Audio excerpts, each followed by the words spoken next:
안녕하십니까, 박상인의 경제브릿지입니다. 오늘은 최근 논란이 되고 있는 하나 에어로스페이스의 유상증자에 대해서 소상하게 살펴보도록 하겠습니다.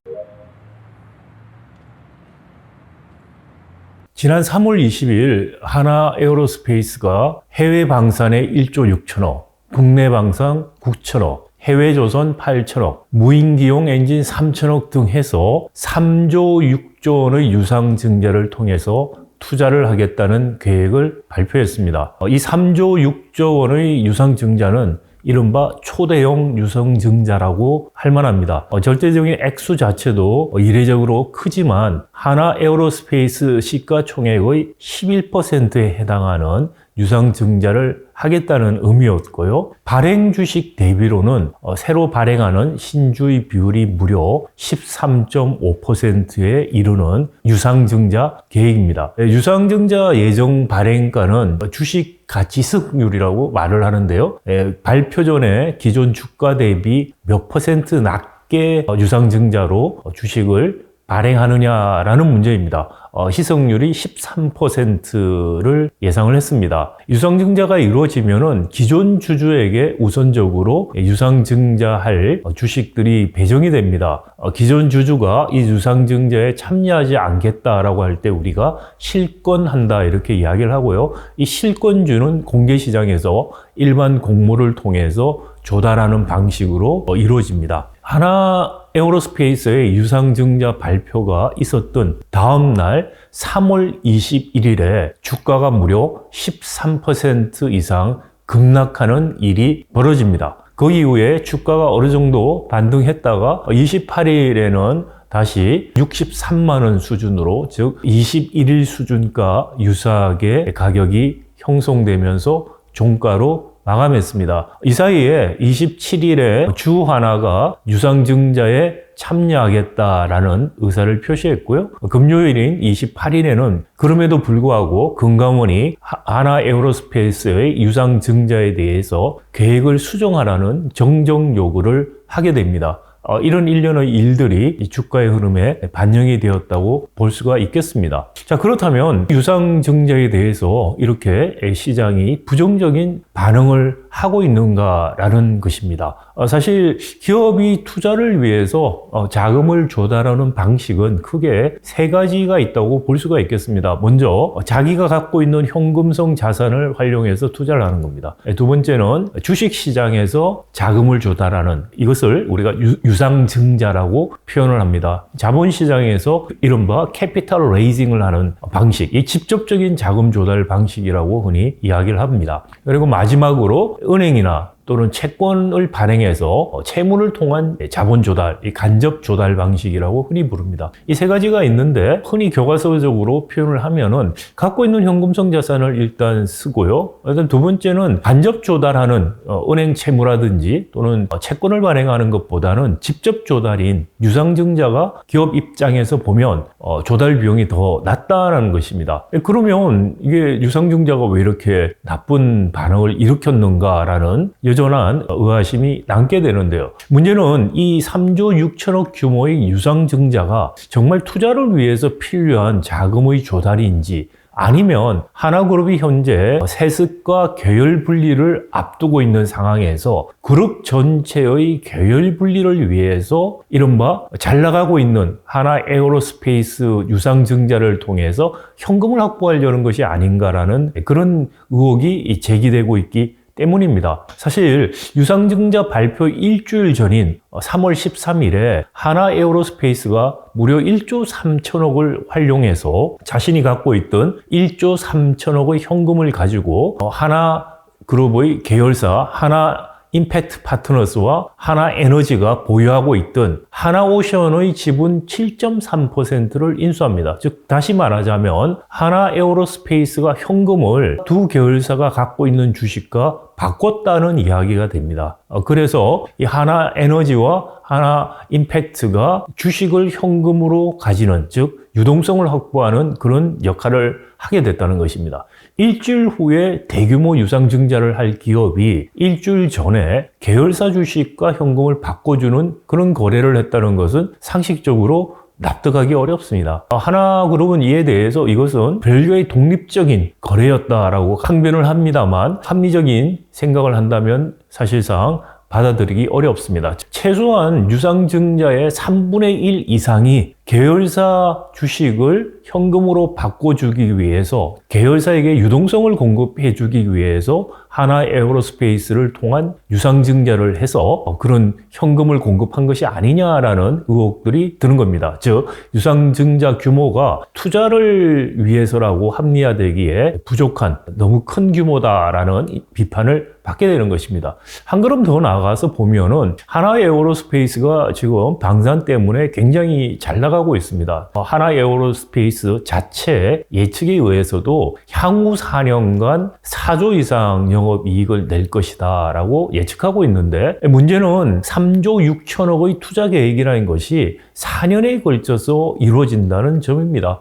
따라서 향후에 예측되는 영업이익을 통해서도 충분히 자금이 조달될 수 있는데도 불구하고 왜 이 같은 대규모 유상증자를 하느냐라는 의문이 제기가 되는 것입니다. 이 또한 향후에 있을 계열 분리 과정에서 그룹 전체 차원에서 필요한 현금 또는 유동성을 미리 하나에어로스페이스가 잘 나갈 때 유상증자를 통해서 확보하겠다는 것이 아니냐라는 의혹이 드는 지점입니다. 다시 말씀드리자면은 정상적인 투자에 대한 자금 조달 방식으로서 유상증자를 하는 것이 아니라 그룹 전체의 세습과 계열 분리를 위한 유동성 확보 차원에서 하는 유상증자가 아닌가라는 그런 의혹 때문에 시장이 굉장히 부정적으로 반응했다라고 볼 수 있습니다. 만약에 이것이 맞다면 이것은 일종의 총수 일가의 사익 편취의 하나의 새로운 유형이라고 볼 수도 있겠습니다.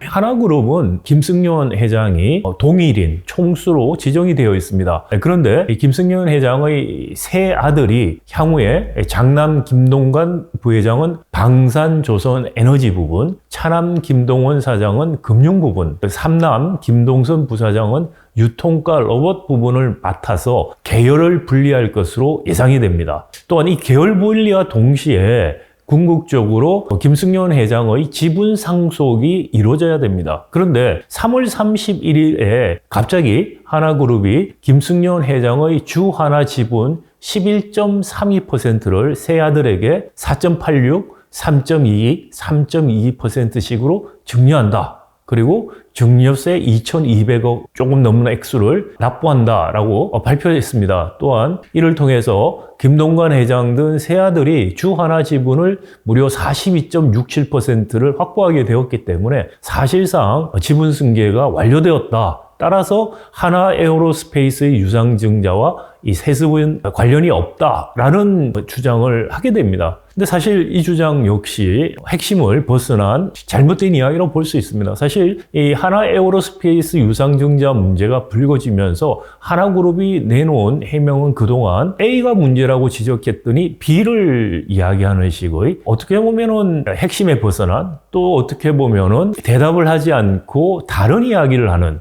그런 해명을 해왔다고 볼 수 있습니다. 유상증자 규모와 이 정도의 크기가 필요한가라는 의혹의 제기에 사업 투자는 해야 된다. 사업 투자의 필요성에 대해서 문제를 제기하는 사람은 별로 없다고 저는 생각합니다. 사업 투자의 필요성을 이야기하는 것이 아니라 유상증자의 규모를 이야기하는 것인데 사업 투자가 필요하다라는 이야기를 합니다. 또 유상증자 안 하면 그러면 채권을 발행하거나 은행에서 차입하게 되면은 부채 비율이 너무 높아진다라고 말합니다. 유상증자 방식이 간접적인 금융보다 낫다는 것은 교과서 기준의 이야기고 채권이라든지 은행 차입을 안 했다고 지금 이야기하고 있는 것도 아닙니다. 불필요한 규모의 유상증자를 한 것은 세습과 관련된 일종의 사익 편취가 아닌가라는 질문에 그런 식의 잘못된 대답을 했던 것입니다. 그리고 마지막으로 나온 것이 세습은 이미 사실상 완료됐으니 상관없다는 식의 이야기를 하고 있는 것입니다. 그런데 말씀드린 것처럼 지분을 조정하는 문제, 정리하는 문제와 더불어 계열을 분리해야 되는 문제가 남아 있습니다. 지금 하나에어로스페이스가 하나오션 주식을 사들였던 두 계열사 하나에너지와 하나 임팩트는 사실 향후 계열 분리에서 핵심적인 역할을 할 기업들로 생각이 됩니다. 이 핵심적인 역할을 하는 기업들은 인적 분할을 한다든지 합병을 한다든지 여러 가지 그런 거래들을 하게 될 텐데 이 거래에 따른 비용들이 필요하고 이 비용을 메꿀 수 있는 현금이 필요한 것입니다. 그래서 그런 차원에서 유동성을 공급해주기 위해서 하나 에어로스페이스 유상증자를 궁극적으로 활용하는 거 아니냐라는 비판을 받고 있습니다. 이 그림은 2024년 4월 현재의 하나그룹의 소유 지분도입니다. 김승현 회장이 하나의 가장 큰 지분을 가지고 있는 그림인데요. 이 그림에서 보시면 주 하나가 사실상 이 하나그룹의 지주회사 또는 지배회사 역할을 하고 있습니다. 지주회사가 아닙니다. 법적으로는. 근데 사실상 지주회사 같은 우리가 그래서 지배회사라고 흔히 부르는 역할을 합니다. 이 주 하나 밑에 보시는 것처럼 하나 호텔 리조트 부분도 있고 하나 생명보험이 쭉 있죠. 그리고 하나 관련된 솔루션이라든지 또는 에너지 부분, 에어로스페이스라는 방산 부분, 하나 오션 이런 회사들이 다 밑에 놓여 있습니다. 그런데 이 하나 위에다가 비상장 회사 하나 에너지를 지금 얹혀놓은 그런 구조입니다. 하나 에너지는 세 형제가 장남이 50%, 차남과 삼남이 25% 지분을 가지고 있고 이게 작년 4월 8.6% 지분만 있었는데 그동안 계속해서 하나 지분을 확보해서 어저께 4월 1일 발표된 자료에 의하면은 하나 에너지가 주 하나 지분을 무려 22.16%까지 차지하고 있는 상황입니다. 그리고 김승현 회장의 지분 역시 18.8%였지만 그동안에 조금 더 늘어나서 22.6% 정도 갖고 있었는데 그중에서 반을 이번에 증여를 하겠다고 이야기를 한 것이고 그럼으로 인해서 3형제들의 지분 역시 굉장히 증가한 것입니다.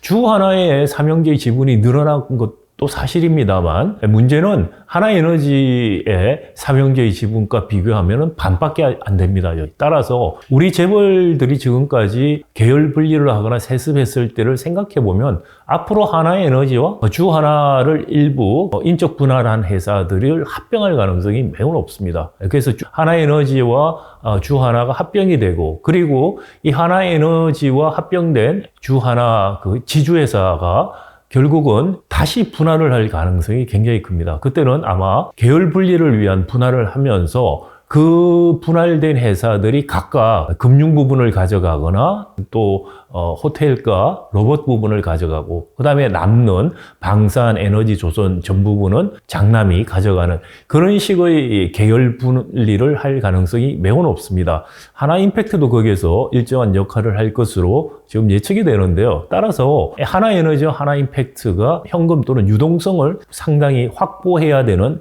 그런 상황에 있다라는 것을 알 수가 있고요. 그런 입장에서 가장 잘 나가고 있는 하나 에어로스페이스를 유동성 확보를 위한 수단으로 대규모 유상증자한 것이 아니냐는 의혹이 제기될 수밖에 없는 상황인 것입니다. 사실 이 유상증자가 자본시장을 통한 캐피털 레이징, 자금을 수혈하는 방식으로 미국의 대부분 기업들은 이것을 선호합니다. 상장 기업들은 직접 금융을 통해서 자본 조달을 합니다. 그럼에도 불구하고 우리는 유상증자에 대해서 상당히 안 좋은 선입견들을 갖고 있습니다. 그 큰 이유는 미국과 한국의 소유 지배 구조의 차이점입니다. 미국은 프리스탠딩 와이들리 헬드라는 소유 지배 구조를 가지고 있습니다. 프리스탠딩의 의미는 모기업만이 상장이 되어 있고 나머지 자회사들은 모기업이 100% 지분을 갖고 있다라는 의미입니다. 구글 같은 경우에 알파벳만이 상장이 되어 있고 그리고 나머지 그 밑에 있는 구글 같은 회사들은 다 이 알파벳의 100% 자회사인 것입니다. 따라서 사실은 기업 집단이라고 하지만 사실상 하나의 기업과 기업 소유 지배 구조 입장에서 보면 다름이 없다. 그래서 이것을 프리스탠딩이라고 부릅니다. 와이들리 헬드라고 말하는 소유 분산의 의미는 이 모기업, 상장된 모기업이 주로 총수가 없는 이른바 소유가 분산된 기업이다라는 의미가 됩니다. 따라서 이 투자를 할 때 이 모기업이 자본시장에서 유상증자를 해서 자본을 조달해서 그래서 필요한 투자를 하는 것이 일반적인 현상입니다. 근데 우리나라 같은 경우는 기업 집단들 구조에서 모기업에 해당하는 지주회사나 지배회사뿐만이 아니라 그 밑에 있는 계열사들도 상장된 기업들이 많습니다. 하나들 보시더라도 주 하나 말고 하나 시스템이라든지 하나 오션이라든지 하나 에어로스페이스라든지 하나 생명보험이라든지 하나 투자증권이라든지 하나 솔루션이라든지 많은 계열사들이 상장 기업들인 것입니다. 따라서 미국과 같은 프리스탠딩의 형태가 아니고요. 또 우리 같은 경우에 총수가 있고 세습을 하려는 유인이 매우 높습니다. 따라서 이 상장기업과 상장기업 100%가 자회사가 아닌 사이에서 그 관계를 활용한 총수 일가의 이른바 사익 편취 유인이 매우 높습니다. 특히 세습이 이루어지기 위해서 사익 편취를 통한 여러 가지 세습에 필요한 자금과 지분을 확보하는 일들을 하게 되는 것이죠.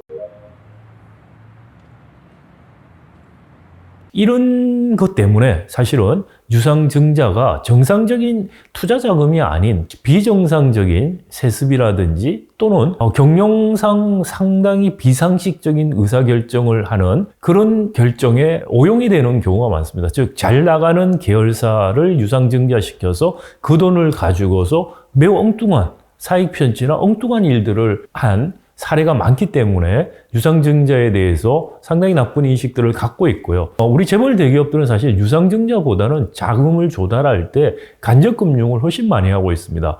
채권시장에서 채권을 발행하거나 아니면 은행에서 돈을 빌리는 것이죠. 그렇게 하는 이유는 총수 일가가 계열사에 대한 지배권, 투표권이 희석되는 것을 막기 위해서 간접금융에 의존을 합니다. 이것은 굉장히 비효율적인 자본 조달 방식임에도 불구하고 총수 일가의 지배권 유지라는 그런 사익의 추구 때문에 일어나고 있는 현상이라고 할 수 있습니다. 따라서 유상증자는 흔하지 않는데 흔하지 않은 유상증자 역시 정상적인 투자를 위한 자본 조달이 아닌 경우가 왕왕 있다는 것이 문제인 것입니다. 사실 작년에 이수페타시스라고 하는 반도체 관련한 인쇄회로 기판을 만드는 전문 업체인데요. 굉장히 주가가 급등한 회사였습니다. 그런데 뜬금없이 24년 11월 7일 날 유상증자 계획을 발표했는데요. 2,500 정도를 시설 자금 쓰고 3,000억 원을 들여서 제이오라는 회사를 인수하겠다. 5,500억 유상증자 계획을 발표했습니다. 제이오라는 기업은 2차 전지용 탄소 나노튜브를 생산하는 기업으로서 사실 이수페타시스와 사업 관련성이 전혀 없습니다.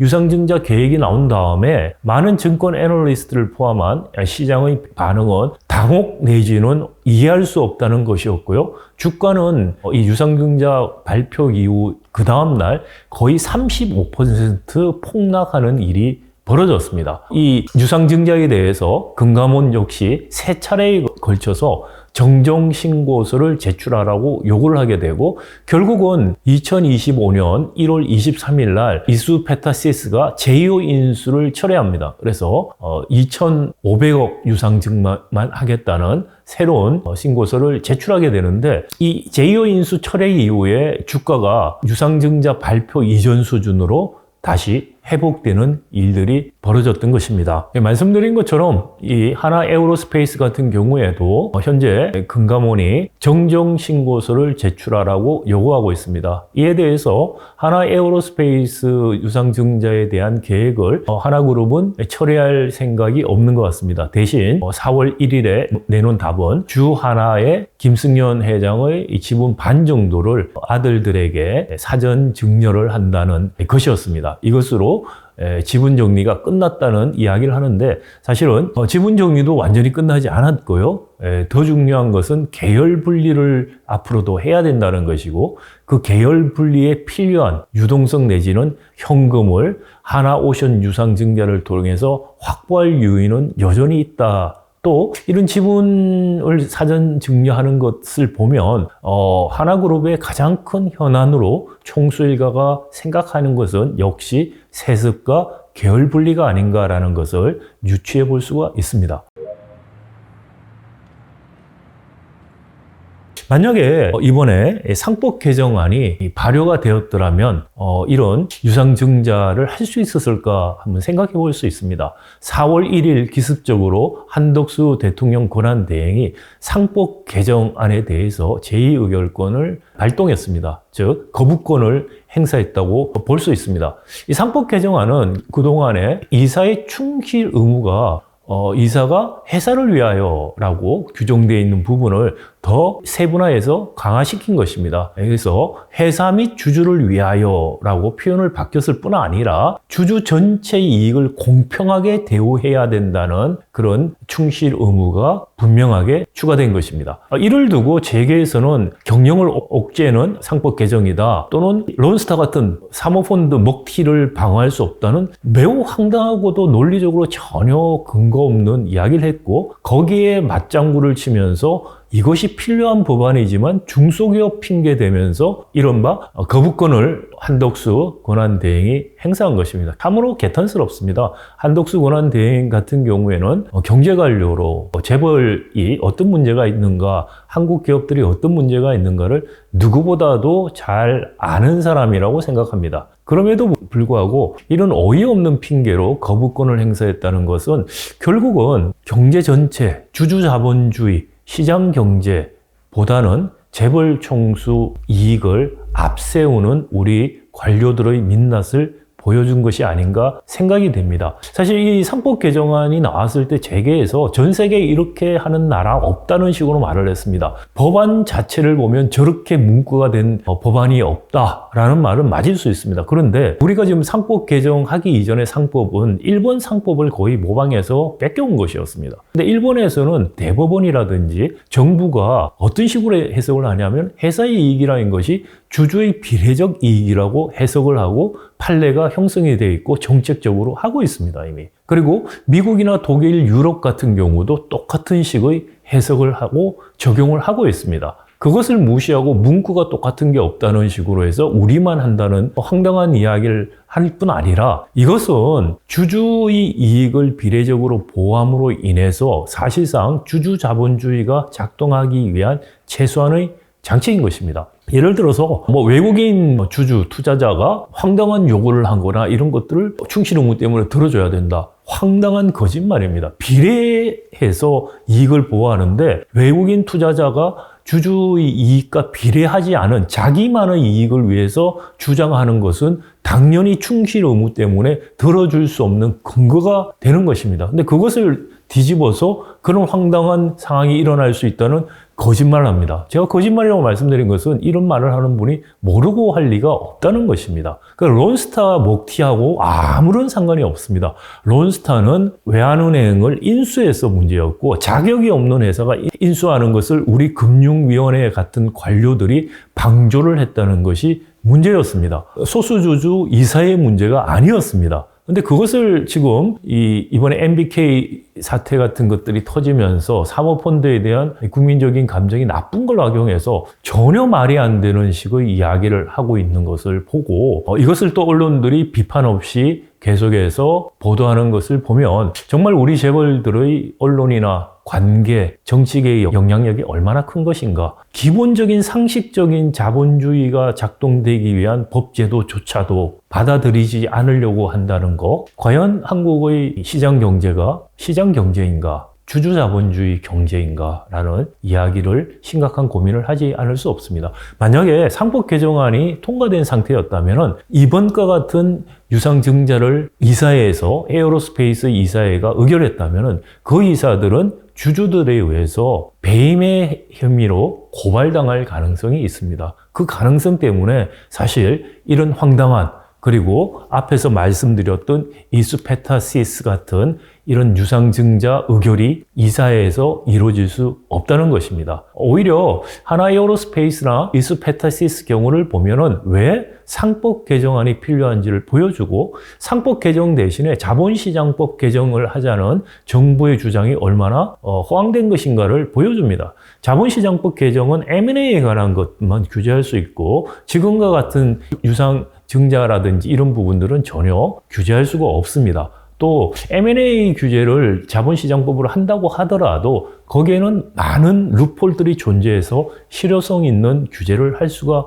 없습니다. 상법 개정이 되면은 문제가 다 해결될 것 같이 민주당에서는 이야기하는 경향이 있습니다. 그 역시 옳지가 않습니다. 상법 개정은 최소한의 장치일 뿐이지 이것을 통해서 기업 밸류업이라든지 기업 소유 지배 구조의 문제가 해소될 수는 없습니다. 일본 같은 경우에 말씀드린 것처럼 상법의 해석을 우리가 개정하려는 취지에 맞게끔 운용을 해왔습니다. 그럼에도 불구하고 2015년부터 일본의 기업 밸류업이라는 추가적인 프로그램이 작동을 하게 된 것입니다. 그것은 일본의 기업 소유 지배 구조와 미국과 다르기 때문에 추가적인 그런 밸류업 조치라는 것이 필요했기 때문입니다. 우리도 말씀드린 것처럼 소유 지배 구조가 미국과 다릅니다. 따라서 한국 기업의 밸류업은 한국 기업에서 만연한 대주주 또는 총수의 사익 편취를 실질적으로 막을 수 있는 장치의 도움이 필요하고 상법 개정과 더불어 그런 필요한 장치의 핵심은 제가 계속 주장하고 있는 Majority of Minority Rule, 소수주주 동의제라는 것을 다시 한번 강조하고 싶습니다. 박상일의 경제 브릿지 여기서 마감하겠습니다. 감사합니다.